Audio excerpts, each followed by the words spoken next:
Assalamualaikum warahmatullahi wabarakatuh. Selamat datang Sobat Muslim di channel Islam Menjawab. Selama masih hidup di dunia ini, kita pasti terlibat dalam masalah. Baik itu masalah kecil yang mudah diselesaikan, bahkan hingga masalah yang sangat sulit diselesaikan. Hari ini kami akan membahas tentang kisah 40 hari fitnah Dajjal yang akan dibawakan oleh Ustadz Wadi Anwar. Sebelum kita masuk ke topik penjelasannya, alangkah baiknya jika Sobat Muslim semua bersedia menekan tombol subscribe dan aktifkan lonceng notifikasinya terlebih dahulu. Tuan-tuan yang dirahmati Allah sekalian. Kemudian kata Nabi SAW, dia akan keluar. Dan apabila dia keluar, dia akan keluar di suatu tempat yang bernama Asfahan ataupun Khurasan. Asfahan ataupun Khurasan. Kedua-dua tempat ini ada di Iran. Hadis yang pertama sebut Asfahan, hadis yang kedua sebut Khurasan. Kata para ulama, yang mana satu yang betul? Ulama kata kedua-duanya tidak bercanggah. Kemungkinan dia keluar di Khurasan, kemudian dia pergi ke Asfahan dan mengumpulkan pengikut-pengikutnya di Asfahan. Kerana kata Rasulullah, apabila Dajjal keluar, dia akan membawa seramai 70,000 bilangan pengikut-pengikut kanannya, kesemuanya adalah Yahudi. Dan kesemuanya berpakaian seperti ulama Yahudi, alaihimut tayalisah. Pakaian jubah. Jadi kebanyakan Rasul pakaian dia macam ni. Macam jubah ni. Dia ada dua tempat buka. Satu tempat buka di atas ni, tempat leher ni. Satu tempat buka di bawah. Fathatan, ada dua tempat buka. Itu pakaian kebanyakan Rasul. Nabi Musa pakai begitu, Nabi Isa pun pakai begini, Nabi Muhammad pakai begini, pakaian yang begini. Dan mereka pakai dua lapis. Ulama-ulama Yahudi juga begitu pakaiannya, cuma dia ada macam topi. Ke-70,000 itu adalah tentera elit Dajjal. Kemudian dia bergerak. Kata Dajjal kepada Tamim ibn Aus dan 30 orang tadi, ketika mana aku keluar, tidak ada satu kampung, ma min qaryatin illa habattuha fiha.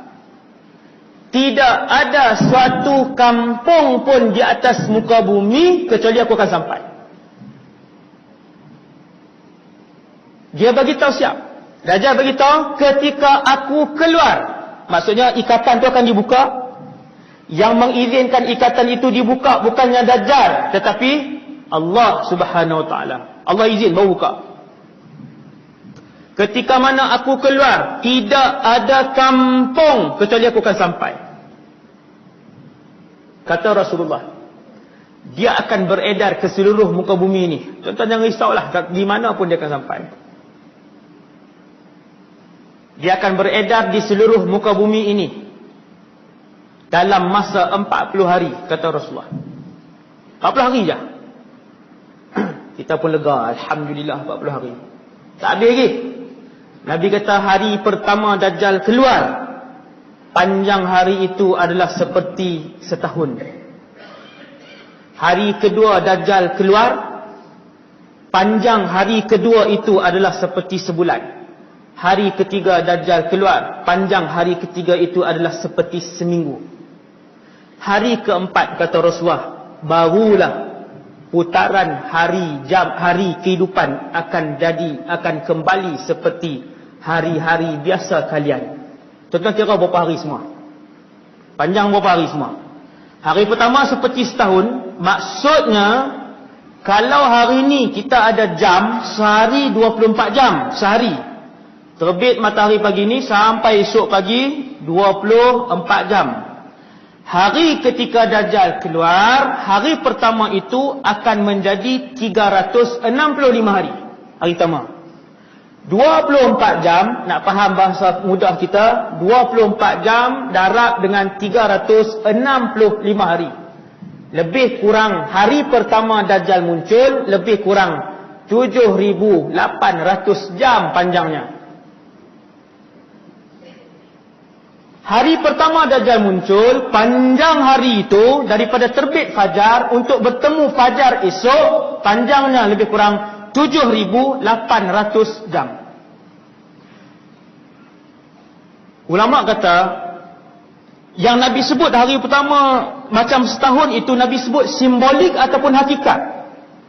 Maka kesemua para ulama sebut tempoh itu adalah hakikat, bukan simbolik. Kerana dua soalan daripada para sahabat. Yang pertama, sahabat tanya, "Ya Rasulullah." Tengok soalan sahabat. Bila Nabi cerita bahawa hari pertama jadi macam setahun panjang dia, soalan pertama keluar daripada para sahabat, "Ya Rasulullah, apakah pada hari pertama yang panjangnya menjadi seperti setahun itu cukup untuk kami solat lima waktu pada sepanjang hari itu? Bolehkah solat 5 waktu sahaja?" Maka Nabi terus memberikan jawapan siap-siap kepada umatnya, supaya umatnya selain daripada susah ni nak berhadapan dengan zaman Dajjal yang susah itu, Nabi bagi tahu siap-siap benda apa orang Islam kena buat. Nabi jawab, tidak cukup. Uqduru lahu qadrah, kalian mesti membuat anggaran di antara satu waktu solat kepada satu waktu solat yang lain.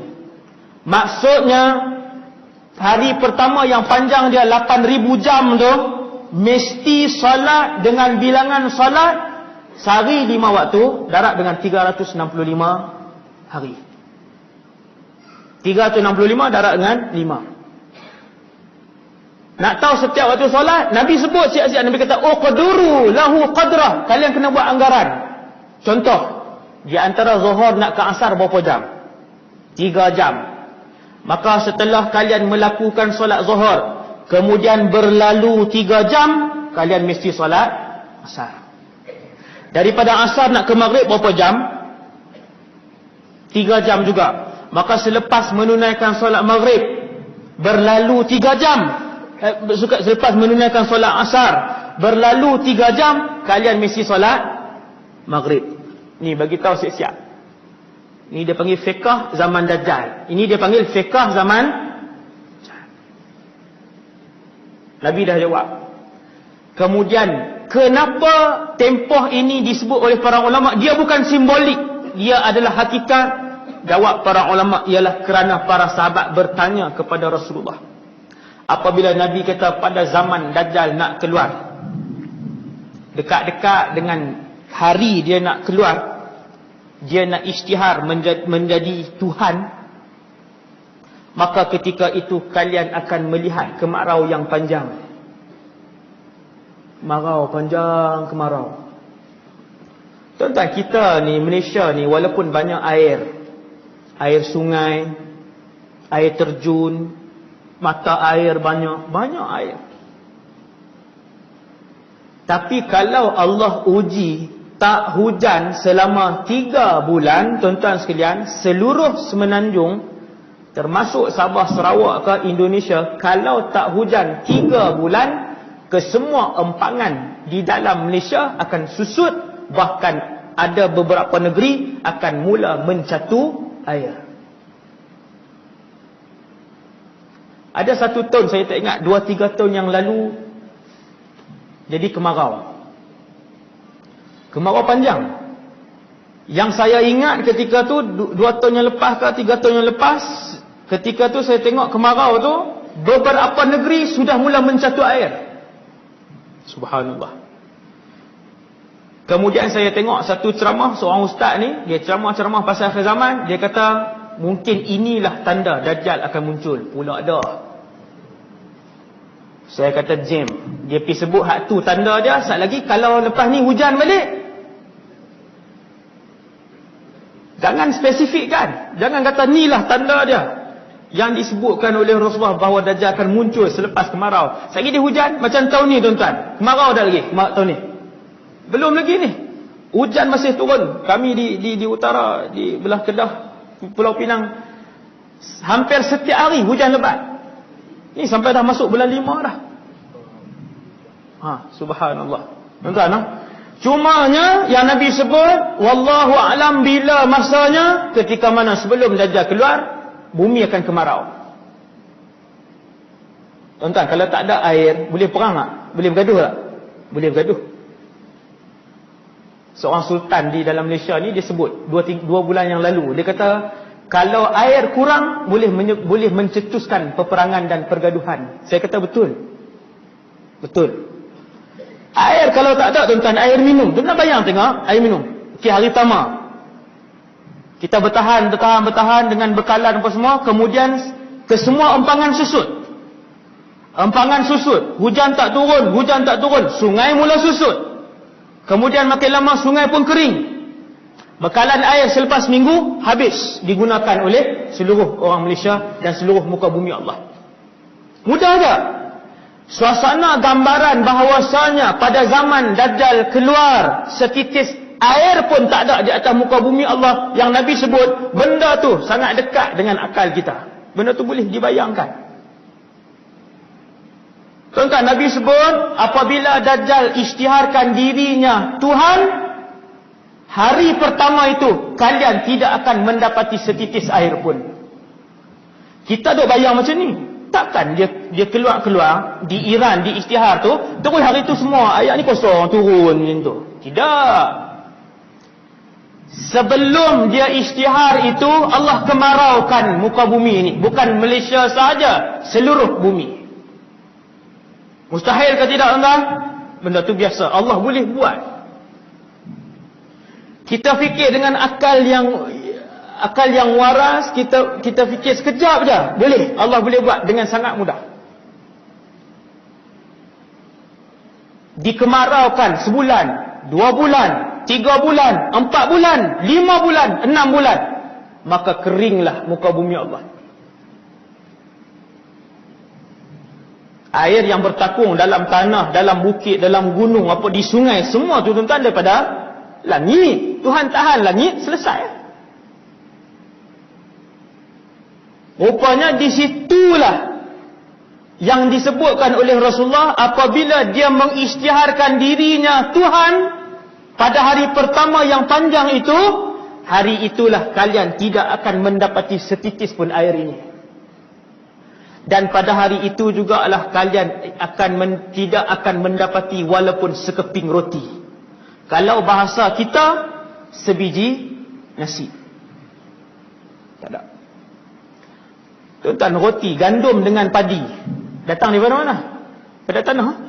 Kalau hujan tak turun, gandum ke, sawi ke, carrot ke, sayur apa pun tak ada, buah apa pun tak ada.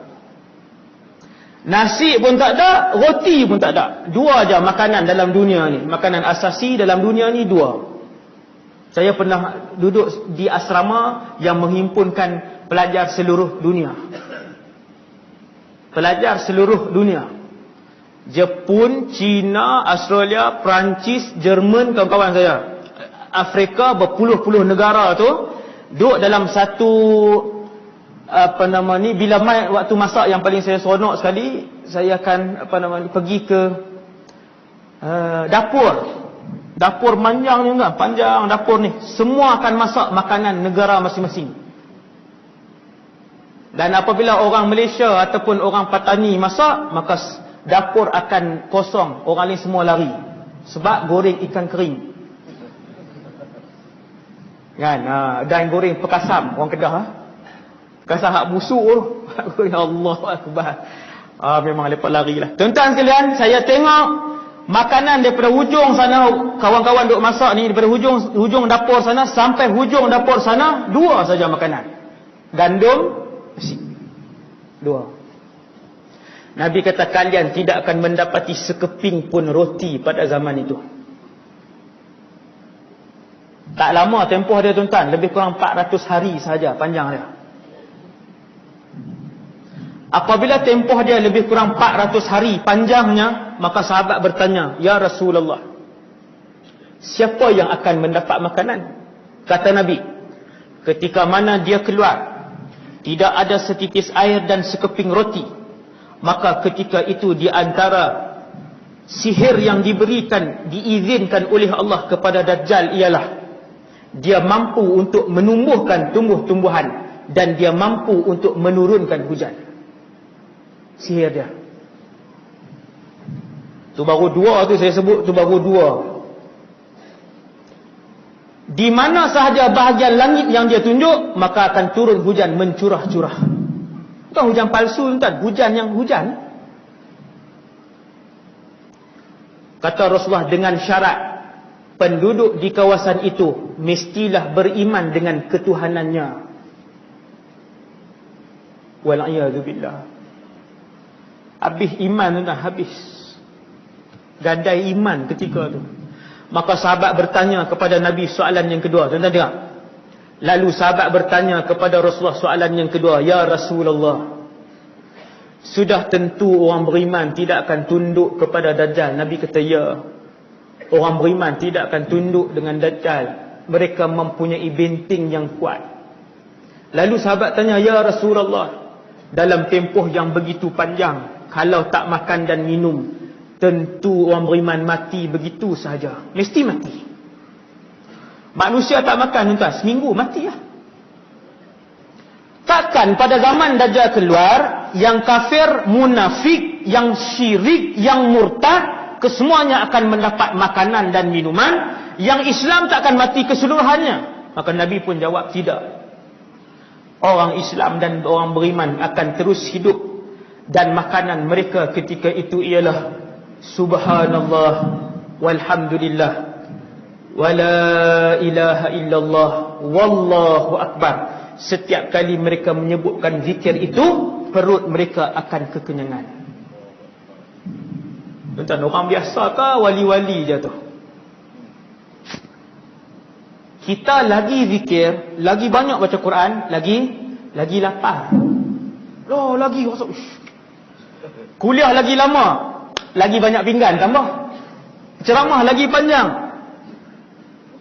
Nabi kata makanan mereka Subhanallah walhamdulillah wala ilaha illallah wallahu akbar. Zikir itu, tuan-tuan, adalah zikir yang diwasiatkan oleh Nabi Ibrahim alaihissalam ketika Nabi dalam perjalanan pulang daripada peristiwa Mi'raj. Sampai di langit nombor 7, jumpa dengan Nabi Ibrahim. Nabi Ibrahim kata, wahai Muhammad, sampaikan salam aku kepada semua umat kamu. Alaika wa alaihissalam wa rahmatullah wa barakatuh. Kemudian kata Nabi Ibrahim, wahai Muhammad, bagi tahu kepada umat kamu, di dalam syurga ada satu kawasan yang qi'an, kosong, tetapi tanahnya sangat subur. Di dalam syurga ada satu kawasan yang kosong, tanah, dan tanahnya sangat subur. Wahai Muhammad, di kawasan itu akan ditumbuhkan oleh Allah pohon-pohon yang indah. Benih kepada pohon-pohon itu adalah Subhanallah walhamdulillah wala ilaha illallah wallahu akbar. Mana-mana di kalangan umat kamu yang menyebutkan sekali, Allah akan menumbuhkan satu pohon yang indah kepadanya di dalam syurga. Lepas tu Nabi pun pergi, turun ke langit ke-6, jumpa Nabi Musa. Itu cerita Isra Mi'raj. Tuan-tuan sekalian, bila sahabat tanya, ya Rasulullah, waktu itu umat kamu yang beriman takkan mati macam tu saja? Nabi kata tidak.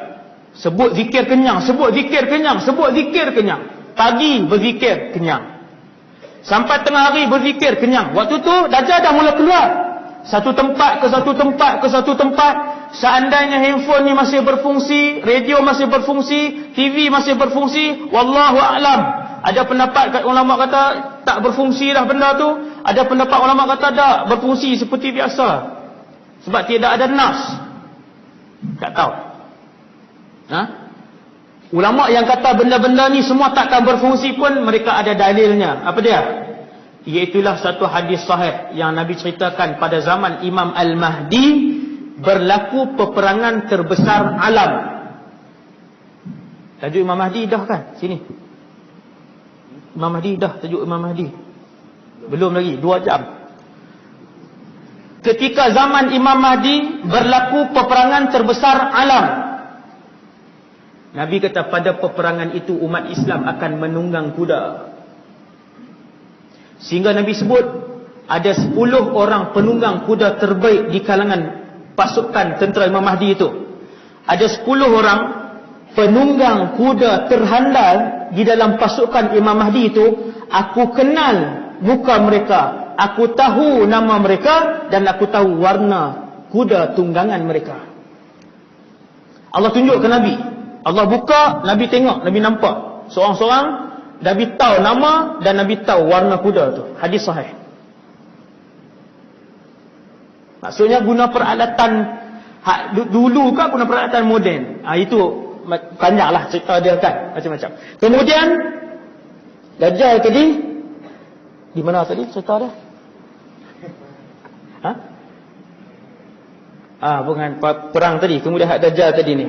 Okey, kemudian dia pun keluar. Kita ketika itu bila Dajjal sampai di satu tempat,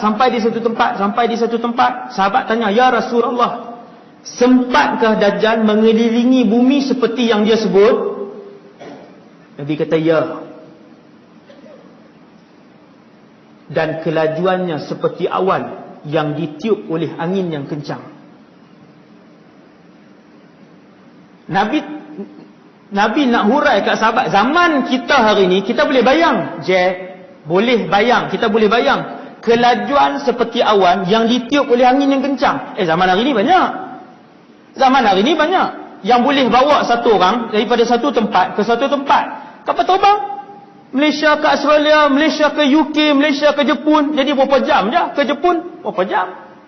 4 jam, 6 jam. Sekejap je. Bahkan ada kenderaan yang semakin tahun semakin canggih. Tuan kalau rajin tengok di komentari, semakin lama semakin canggih. Semakin laju. Ada roket yang mengambil masa 1/3 daripada kapal terbang. Hari ni dah ada. Kalau ke Jepun ambil masa 6 jam, dengan roket tu 2 sahaja. Baik. Maka Nabi bila sahabat tanya, "Ya Rasulullah, sempatkah Dajjal akan pusing seluruh muka bumi Allah seperti yang dia sebut?" Nabi kata, "Ya." Macam mana dia nak naik, wallahu alam, macam mana dia nak bergerak, zaman tu tak ada. Nabi kata, "Ya." Tapi dia sempat. Kerana kelajuannya, Allah diilhamkan Nabi, kerana kelajuannya seperti awan yang ditiup oleh angin kencang. Angin kencang bukannya angin macam di pantai Batu Buruk tuan. Yang tu angkat kain sikit-sikit je. Angin kencang tuan-tuan tengok, rumah pun dia angkat, kereta pun dia angkat, memusing kereta. Itu angin kencang. Subhanallah. Maka Dajjal dia pun akan keluar. Tempat dia isytihar adalah di Asfahan dan Khurasan dalam tempoh 40 hari itu. Bila dia sampai satu tempat, Nabi sebut, ni tuan-tuan, ni modus operandi dia. Kemana sahaja Dajjal pergi ketika itu, tidak ada air dan tidak ada makanan. Apabila Dajjal sampai, dia akan himpunkan orang. Tuan-tuan, berita cepat dah hari ni. Cepat. Instagram, Facebook, Twitter, WhatsApp, semua akan sampai. Dajjal keluar. Dajjal semua buat naik status. Dajjal Tuhan sekalian alam sudah sampai. Manusia sebutan ketika itu. Bila dia sampai, kata Rasulullah, dia akan membawa bersama-sama dengannya kemewahan. Nabi sebut segunung roti. Kita tak boleh nak bayang, maksudnya makanan. Apabila dia sampai ke suatu kawasan, ucapan pertama Dajjal, "Alastu bi rabbikum?" Bukankah aku Tuhan kalian? Sesiapa yang mengaku bahawa aku Tuhan mereka, maka mereka akan diberikan segala kemewahan ini. Lalu Dajjal tunjuk kepada satu bahagian tanah, maka keluarlah segala isi daripada tanah itu, emas, perak dan sebagainya. Maka berduyun-duyunlah manusia membuntuti Dajjal, kata Rasulullah, seperti mana pasukan lebah yang mengikuti tuannya. Kemana saja tuannya, ketua mereka pergi, ikut. Kita kata, "Ustaz, Dajjal ni bukan dia, waktu dia keluar tu muka dia orang." Ya, muka dia manusia.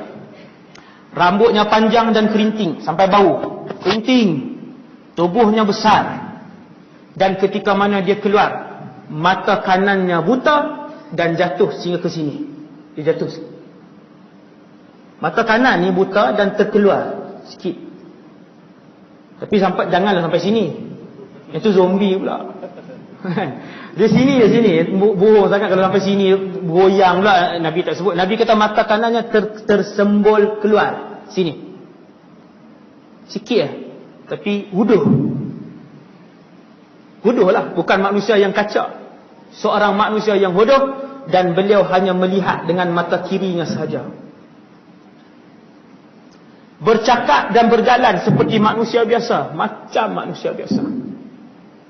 Tetapi disebabkan sihirnya yang besar, sihirnya yang hebat, maka ramailah manusia yang mengikutinya. Tuan-tuan sekalian, manusia ni dia wuduh macam mana pun, kalau dia ada duit, dia ada harta, dia ada dunia, dia ada kemewahan, dan dia berkuasa, manusia akan ikut dia ramai-ramai. Tuan-tuan tengok Bashar al-Assad hari ni. Tuan-tuan sebut siapa yang lebih zalim daripada dia hari ni, walaupun dia Islam Syiah. Agama Syiah lah, tak sebut Islam lah, dia agama Syiah.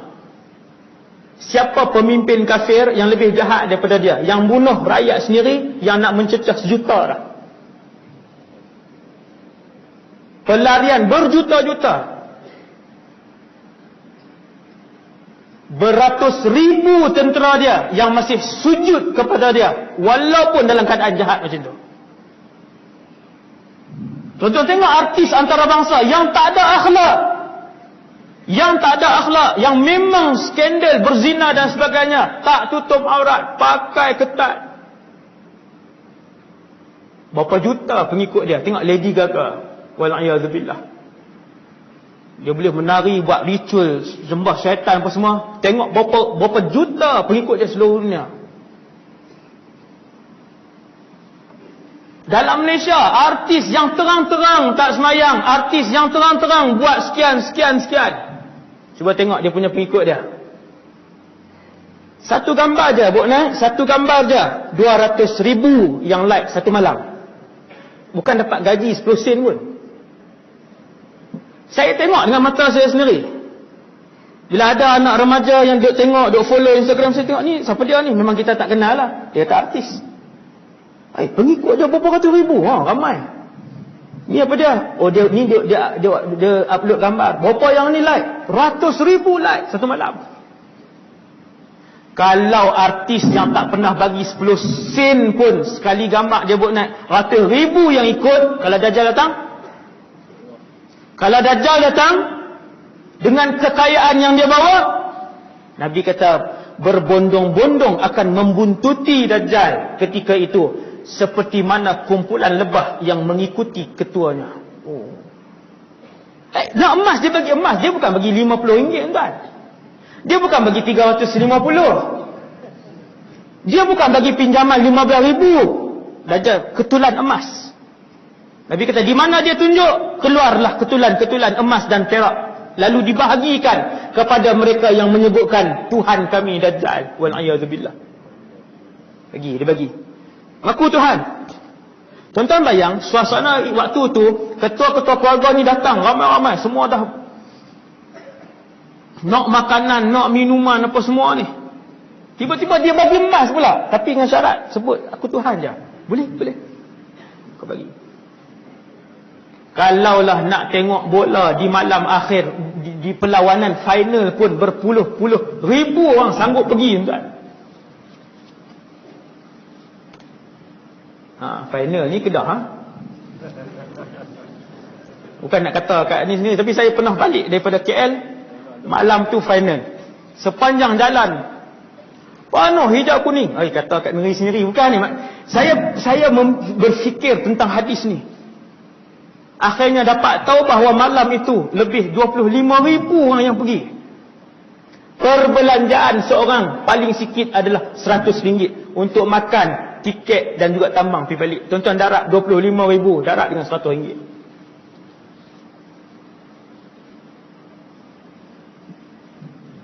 2.5 juta malam tu. Itu untuk tengok bola. Mana-mana pasukan lah yang terlibat dengan perlawanan akhir ni, mesti pergi berpuluh-puluh ribu orang. untuk tengok bola yang kena bayar duit. Apatah lagi waktu Dajjal turun dalam keadaan tak ada makanan dan minuman, dia pula isytihar, "Mai aku nak bagi emas dan perak." Tuan-tuan bayang tengok berapa juta satu negeri yang akan ikut dia. Nas'alullah as-salamah.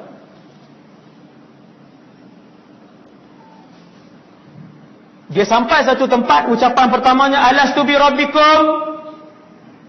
Orang-orang yang lemah iman kesemuanya akan datang berhimpun di Dajjal. Orang yang beriman akan berhimpun di rumah. Satu rumah ada 5 orang, contoh. Adakah 5-5 selamat? Tidak. Ada rumah, anak dia pergi ikut Dajjal, 4 lagi selamat. Dia, isteri dan 2 lagi anak selamat. Ada? Ada rumah, suami isteri selamat, anak ketiga-tiga duduk dalam perhimpunan dengan Dajjal. Ada rumah, suami dan anak-anak selamat, mak pula pergi ikut Dajjal. Nabi kata sehinggakan lelaki-lelaki beriman mengikat isteri dan anak-anak perempuan mereka. Sebab yang paling tergiur dengan tawaran emas Dajjal adalah Nabi kata di kalangan wanita. Emas tu tak, bukan dia tawar ni. Emas. Siapa nak Aki ambil? Emas. Bagi. Tentera yang ikut dia akan banyak ni. Aki bagi. Yang mengaku aku Tuhan, mengaku. Okey, emas. Bukan kotak tisu. RM3 je yang ni. Emas. Ambil. Yang mengaku aku Tuhan, datang ambil emas. Yang mengaku aku Tuhan, datang ke sini ambil emas. Nabi kata wanita lah yang paling ramai sekali berlumba-lumba. Tuan-tuan bayang tengok. Ni Nabi cerita. Seorang suami yang soleh, dia duduk di rumah. Duduk jaga ni anak isteri apa semua ni. Tiba-tiba dia masuk tandas ke mana Ustaz, keluar-keluar hilang isteri dia. Update, duk selfie depan Dajjal. Suami pegang emas ni, selfie. Suami pun tengok, Allahu Akbar, inna lillahi wa inna ilaihi raji'un. Nabi kata ketika itu kalian akan melihat lelaki-lelaki beriman akan mengikat isteri, ibu dan anak-anak perempuan mereka di rumah. Hadis selfie tadi tak ada lah. Tak lagi dia kan pakat masuk dalam ni pula kan. Oh, ni hadis maudhu'. Yang tu tak ada. Yang tu saya buat praktikal. Dia punya bayangan keadaan dia macam tu, tuan-tuan. Elok aja duduk dengan Dajjal dah. Habis. Inna lillahi wa inna ilaihi raji'un. Kemudian dia pusing pergi tempat lain. Dia pusing ke tempat lain. Maka kekallah orang beriman ketika tu makanan mereka ialah subhanallah walhamdulillah wala ilaha illallah wallahu akbar. Ada ayah dia selamatkan isteri dia, dia selamat anak-anak dia. Setiap kali masuk waktu makan, kesemuanya berzikir bersama dan kenyang bersama. Apabila mereka nampak Dajjal, mereka akan nampak pada Dajjal bukan mata satu tuan, Dajjal mata dua macam ni. Mata dua manusia biasa, cumanya mata kanan buta. Apabila kamu melihat Dajjal, kata Rasulullah, kamu akan melihat di dahinya tertulis tulisan kaf, fa, ra, kafir. Tulisan itu tidak ditulis dengan pen, tidak ditulis dengan dakwat, tidak ditulis dengan cat, tetapi tulisan itu hanya boleh dibaca dengan mata hati yang terang dan bersih. Yang ni bersih, dia cahayakan mata nampak. Orang ni tak nampak. Andainya kita melihat Dajjal dengan isteri kita, contoh, kita nampak, isteri kita tak ada. Dia Tuhan betul ni abang. Isteri kita kata lihat di dahi dia. Dulu ustaz dah sebut dah. Rasulullah dah pesan dengan kita, di dahinya tertulis kaf, fa, ra. Itulah Dajjal yang mengaku Tuhan dan dia adalah penipu besar. Isteri kita duduk sebelah kata tak nampak. Ya, memang bukan semua orang yang akan nampak tulisan itu. Tuan tengok. Tuan-tuan, nak tahan 400 hari tanpa makan dan minum. 400 hari tanpa makan dan tanpa minum. Siapa yang boleh tahan waktu itu? Mereka yang benar-benar beriman saja. Maksudnya munafik akan ikut Dajjal, fasik akan ikut Dajjal. Cerita dia macam ni. Dajjal pergi ke seluruh dunia, dia boleh masuk. Tak kira lah di situ ada 100 wali ke, 1000 wali ke. Macam disebutkan bumi Yaman, bumi 1 juta awliya. 1 juta ke, 10 juta ke, Dajjal masuk. Ini nak beritahu tak ada tempat kecuali 2 tempat. Kata Dajjal kepada Tamim, tadi saya tak sebut. Dajjal sebut kepada Tamim, akan aku pusing setiap kampung kecuali Makkah dan Taibah. Maka Rasulullah pun sebut, Makkah itu Makkah, Taibah itu ialah Madinah, Taibah itu ialah Madinah, Taibah itu ialah Madinah. Dajjal sebut Taibah. Sebab Madinah ada banyak nama, Tabah, Taibah, Madinah, macam-macam nama dia, nama Madinah. Nabi kata inilah bumi yang Dajjal tak boleh masuk. Ketika Dajjal pergi ke ke Madinah, sampai di Madinah, dia tetap cuba masuk. Bila pergi ke Madinah, dikelilingi Madinah itu oleh para malaikat yang lengkap bersenjata. Malaikat lengkap bersenjata keliling Madinah. Maka Dajjal pusing dengan tentera-tentera elit dia. Waktu tu bukan 70,000 dah. Tu ramai yang pengikut dia, berapa ramai tuan? Keliling. Kata Dajjal, tidak ada satu inci pun daripada bumi Madinah kecuali ada malaikat yang lengkap bersenjata. Zaman tu zaman menarik tu tuan. Kalau ketika itu kita berada di Madinah, kita akan melihat malaikat itu juga. Zaman tu zaman menarik lah. Zaman itu kita akan lihat Nabi Isa, hidup dengan Nabi Isa, melihat Dajjal, hak Nabi duk cerita ni. Kemudian Dajjal pun berundur. Lalu dia pun naik ke bukit Uhud. Ini antara cerita yang saya akan sebut kalau kita pergi ke kawasan Uhud. Bila Dajjal naik ke atas bukit Uhud, lalu dia berdiri menghadap ke Masjid An-Nabawi. Lalu Dajjal pun tunjuk kepada semua tentera dia. Zakal Qasrul Abyad, Masjidu Ahmad. Tuan-tuan dengar hadis ni? Dajjal naik bukit Uhud, dia menghadap ke Masjid Nabawi. Kalau tuan-tuan pergi kawasan Uhud hari ni, tuan-tuan naik bukit pemanah tu, tuan-tuan menghadap ke Masjid Nabawi, tuan-tuan akan nampak menara-menara daripada jauh.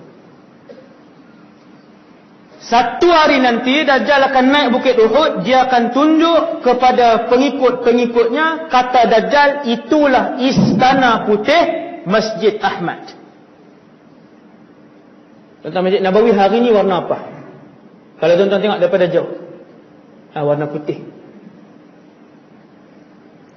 Hari ni tuan-tuan tengok daripada jauh, Masjid An-Nabawi hak panjang tu berwarna putih dan dia berbentuk seperti istana. Hadis ni hadis sahih. Dajjal kata itulah istana putih Masjid Ahmad.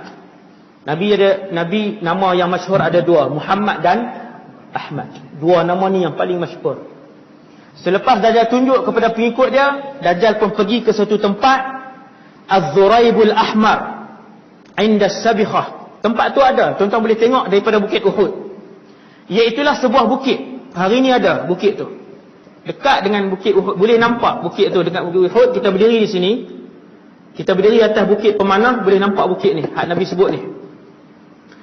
Nabi kata fayad'u ruwaqahu, di sanalah Dajjal akan menempatkan tentera-tentera dan membina kemnya atas bukit ni. Tuan-tuan yang dirahmati Allah, hari ni bukit ni, di atas bukit ini sudah lengkap dengan infrastruktur dan lapangan terbang. Dah ada dah, kerajaan Saudi tolong buat dah. Bahaya tu ayat tu. Kenapa? Bukit yang Nabi sebut itu, Az-Zuraibul Ahmar itu, hari ni di atas bukit tu sudah lengkap. Cuma tuan-tuan duk pergi umrah, Mutawif tak nak cerita. Mutawif duk tunjuk kurma sedap di sini, jubah murah di sini. Ni tempat-tempat ni. Ni saya seru kepada Mutawif buat study sikit, tunjuk tempat-tempat ni yang Nabi sebut. Hadis ni sahih. Dajjal akan menempatkan tentera-tentera elitnya di atas sebuah bukit yang Nabi sebut pada zaman itu disebut Az-Zuraibul Ahmar, dan bukit itu pada hari ini sudah pun lengkap di atasnya dengan penempatan dan juga lapangan. Bukan untuk kapal terbang besar lah, untuk yang ni hak pendek sikit tu. Lengkap dah. Kenapa bina atas tu? Syekh Dr. Yusuf Qardawi dah larang, jangan bina. Bukit tu Nabi dah sebut. Mereka buat juga. Alasan untuk Dan mereka buat bukan untuk Dajjal, mereka buat untuk kerajaan tu, untuk kerajaan mereka, tapi betul-betul atas bukit tu yang disebutkan oleh Rasulullah. Bila Dajjal dia tak boleh masuk Madinah, bumi Madinah bergegar 3 kali. Ni saya nak sebut kat tuan-tuan supaya kita insaf. Tuan-tuan sekalian, last lah kita habis 5 minit lagi insya-Allah. Kan nampak gelisah lah. Panas kan tengah tu. Panas ramai. Tuan-tuan, bumi Madinah bergegar 3 kali.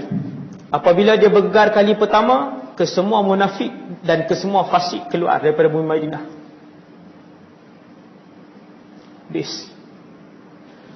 Kesemua lelaki fasik dan lelaki munafik, perempuan fasik, perempuan munafik akan keluar daripada bumi Madinah dan kemudian bergabung dengan Dajjal. Tuan-tuan tahu bila Nabi sebut fasik, setiap fasik tak terlepas daripada fitnah Dajjal. Tuan-tuan yang dirahmati Allah, orang yang semayang tak cukup 5 waktu, mereka adalah fasik.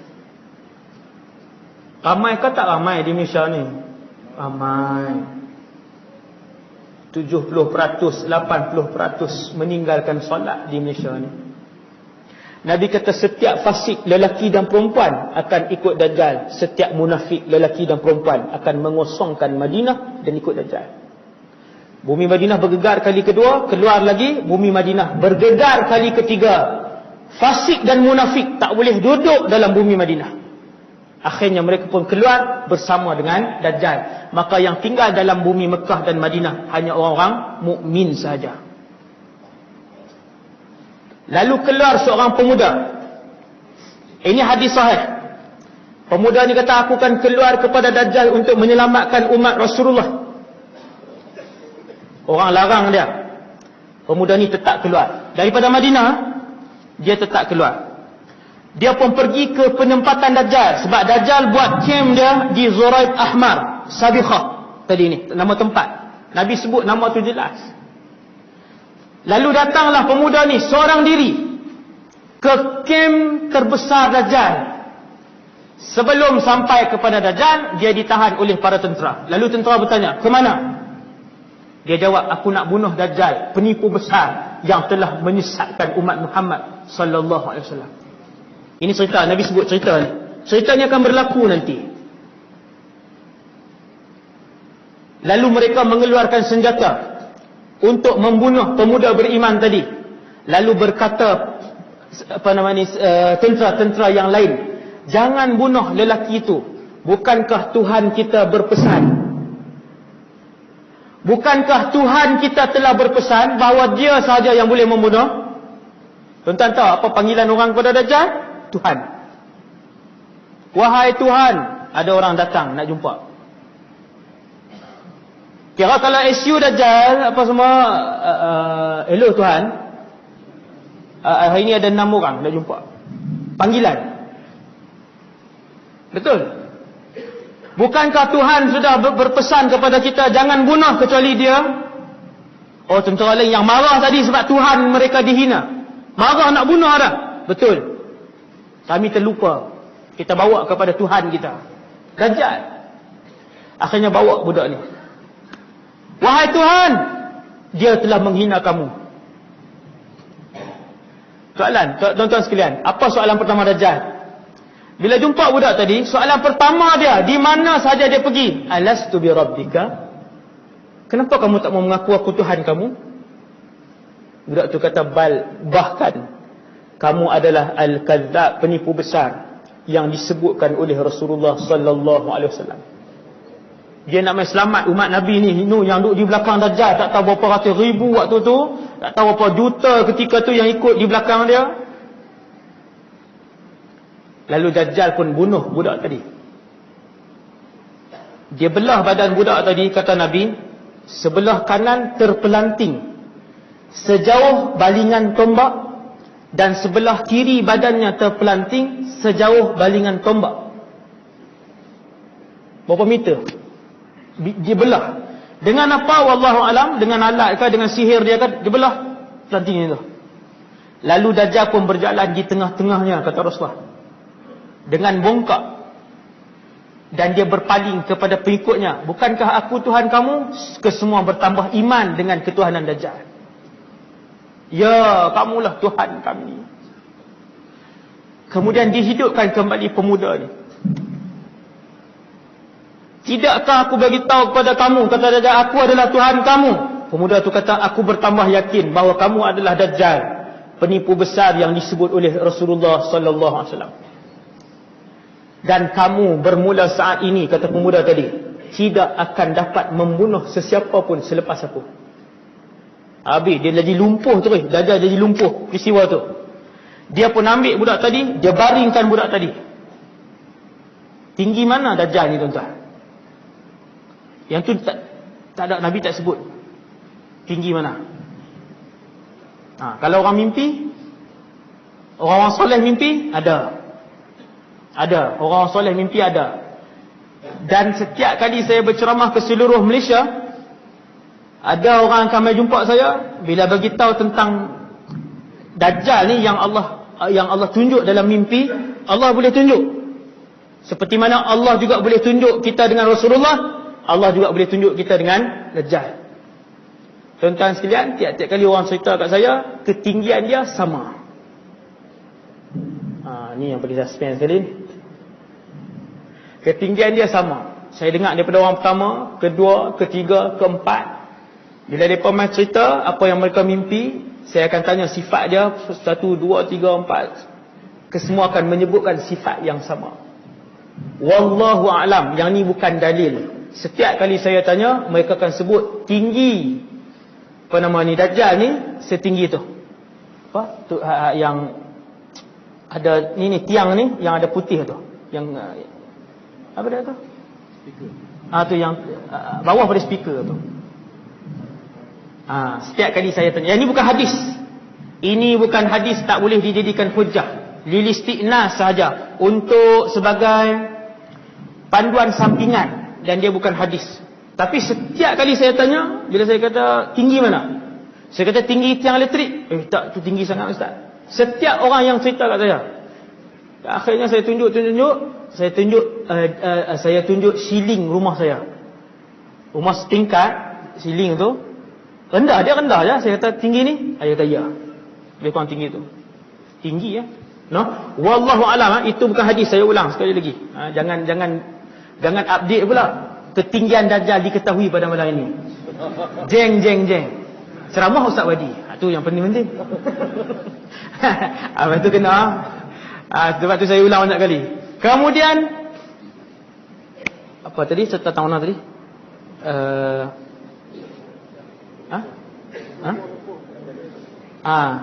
Budak tadi, Dajjal baringkan dia, lalu disembelih budak tadi. Allah Subhanahu Wa Taala, hadis sahih ni, menukarkan tengkoknya menjadi tembaga di sini. Tak boleh nak sembelih, tak boleh. Akhirnya Dajjal pun dia malu. Dia pengikut ramai.